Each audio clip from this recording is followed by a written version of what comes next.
A cryptic message, a chilling video titled Nightmare Unveiled. And against my better judgment, I clicked. I've always been a night owl. So when I moved into my new apartment, I thought the late-night silence would be a welcome change. Little did I know, the quiet would soon become suffocating. One night, as I sat in my dimly lit living room, scrolling mindlessly through my phone, I heard a faint sound. It was subtle at first, like a soft whisper carried by the wind. I dismissed it as my imagination, but the noise persisted, gradually growing louder. Curiosity got the better of me, and I decided to investigate. The eerie quiet of the apartment building amplified every creak and groan. As I ventured into the hallway, the sound seemed to be coming from the apartment next door. My neighbor, Mrs. Hannigan, lived there, but she was known for being reclusive. I hesitated for a moment, then knocked on her door. The whispering ceased abruptly, replaced by a heavy silence.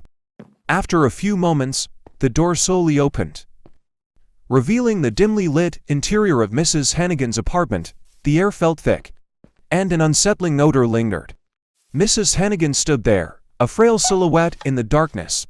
Her eyes were wide and vacant, like a marionette controlled by an unseen force. Without uttering a word, she gestured for me to come in. Fear gripped me, but I couldn't resist the compulsion to enter. The apartment was eerily quiet, save for the occasional creak of the floorboards beneath our feet. Mrs. Hannigan led me to the living room, where a single flickering candle cast dancing shadows on the walls. The room was adorned with old, tattered photographs and strange symbols etched into the furniture. As I glanced around, Mrs. Hannigan abruptly turned to face me. Her voice, barely above a whisper, spoke words that sent shivers down my spine. She described a presence, an ancient watcher that dwelled in the shadows, feeding off the fear of those it observed.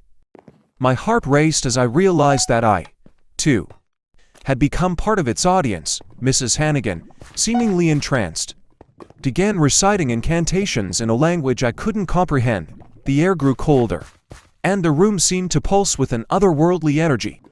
Suddenly, the whispering returned, louder and more menacing. The shadows in the corners of the room seemed to coalesce into a grotesque figure, watching us with unseen eyes. Panic set in, and I stumbled backward, desperate to escape the clutches of whatever malevolent force had taken residence in that apartment. I fled the building, leaving Mrs. Hannigan and the spectral presence behind. To this day, the memory haunts me. I moved away, but I can't escape the feeling that the silent watcher still lingers, patiently biding its time, waiting for the next unsuspecting soul to fall under its gaze.